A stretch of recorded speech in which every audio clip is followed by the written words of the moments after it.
welcome to The Discriminating Gamer, the board game review show that's just 1 calorie. Ladies and gentlemen, today we're going to take a look at another game that features World War fun, the Grizzled from Cool Mini or Not.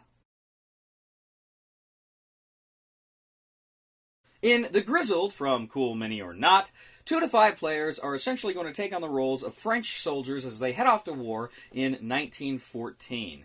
Now what's going to happen here is each player is going to get a character card that features a good luck charm and an actual name of someone that I believe was an actual person that fought in this war. In fact, the designers of this game, which comes from France, their ancestors were these fellows that actually fought in the war. It's a story about these friends who go off to war and see if they can survive this horrible, horrible experience in the trenches. So each player gets one of these character cards to start with. These players are also going to receive 3 support tokens.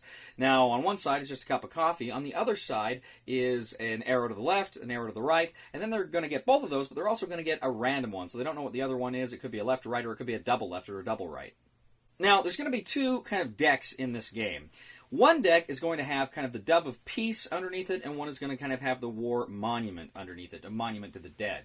What you're going to do is place 25 cards randomized on top of the Peace card, and you're going to put about 34 cards randomized on top of the Monument card.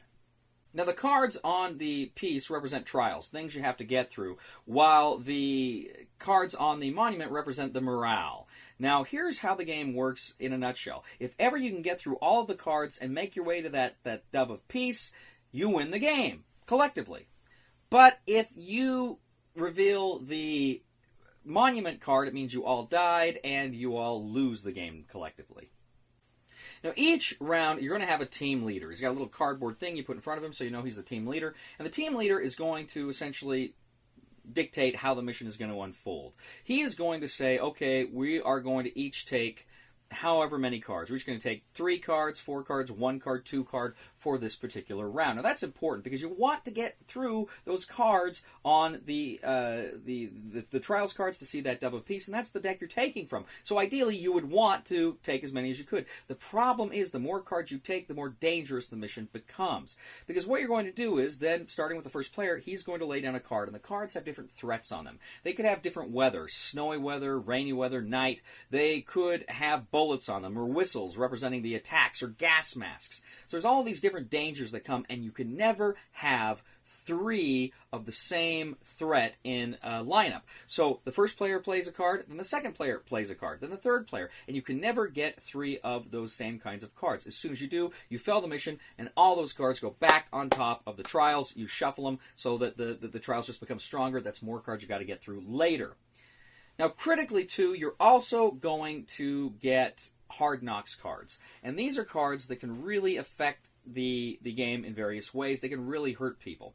Now, this is another way you can lose, because if any one player gets 4 Hard Knocks symbols, and most of them just have 1, but there are a few that have 2, but if any one player gets 4 of those, you all lose the game. Now, there's also another option you have. You have that Lucky Charm. So if you play the Lucky Charm, if it's got a picture of a bullet on it or a gas mask on it, you can remove one of those cards from the lineup. So that can help buy you some time, and that goes out. The card's out of the game. So that can buy you a little leeway here, but then your card is permanently face down unless you can bring it back. Now, if you do win the mission, all of the cards that you played are out of the game. You don't have to worry about them anymore. But once you go ahead and you figure out support, where all the support tokens went, whoever has the most support tokens, and he has to have more than anybody else, he can get rid of 2 of his Hard Knocks cards, or he can flip his card back over from the to the Lucky Charm side so he can use that again. Now, also critically, too, the first player, as he hands the first player token to the next player, he then is going to get a speech token. Now, speech tokens are very cool because at some time in the game, on his turn, instead of playing a card, a Hard Knocks card or a trial card, he can play the speech card, or he can play the speech token. If he plays the speech token, he can essentially name a specific kind of threat. He can name bullets, he can name gas masks, night, whatever. And if any players have those cards, they can go ahead and discard them. But here's the thing. They are not allowed to say what cards they have in their hand. So he just kind of has to guess. And a lot of times maybe he's just helping himself here. If he's got a lot of bullets, he can get rid of all his bullets cards and hope the other guys can get rid of those cards as well.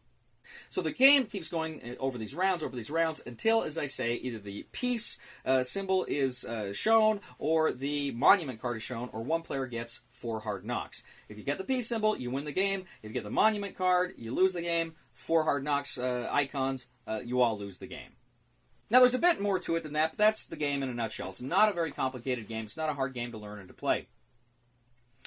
It's very interesting. It's a cooperative game, but it has hidden information. And this is critical. This is important. Have you ever played those games, those cooperative games, where you get the alpha gamer who says, okay, just do this, just do this, do this. And you want to take your own turn, but that one guy's saying, you do this, do this, do this. It happens a lot. I know. Sometimes I'm that guy.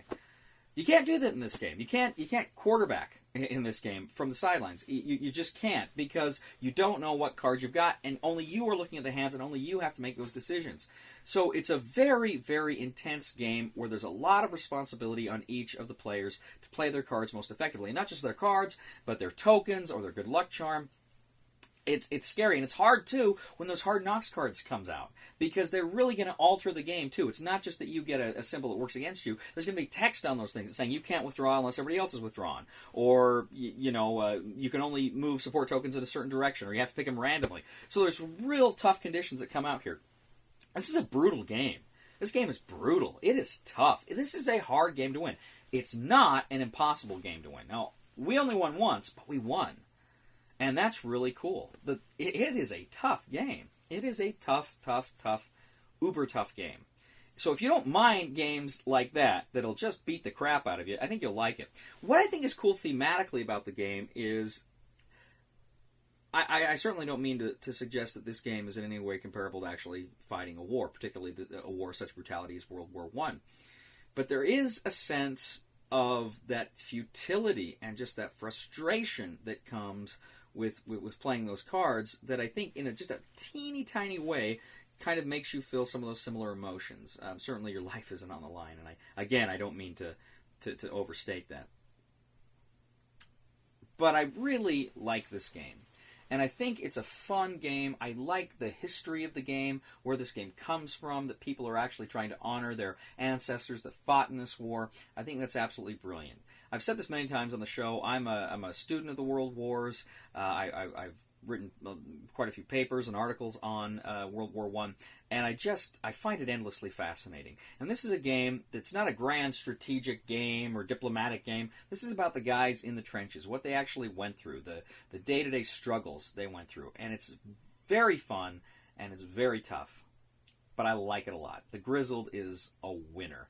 It's not an expensive game, and it's not a hard game to learn. So this, again, super ooper duper mega no-brainer for the discriminating gamer. If you like cooperative games that are tough, you're going to love the Grizzled. Go ahead and buy it. Thank you once again for joining us today on The Discriminating Gamer. As always, we ask you to please leave a comment for us on YouTube, on Board Game Geek, on our Facebook page, or on thediscriminatinggamer.com. We ask you to please like us on Facebook and subscribe to us on YouTube. We are The Discriminating Gamer, and this game, The Grizzled, really reminds me of that story of the two friends as they're walking along the dockyard. And they look up and they see a ship filled with silver. And they say, wow, that's a pretty valuable ship. And then they move on and they see a ship filled with gold. And they say, well, that's an even more valuable ship. And then one friend turns to the other and he says, but it's not the most valuable ship of all. To which the other friend replies, well, what is the most valuable ship of all? Friendship. Please somebody help me on my feet again. And I don't know where I'm going, and I don't know where I've been. Please somebody help me on the solid ground. It's a long time, and I've been dying. Once a year I wind up in the band.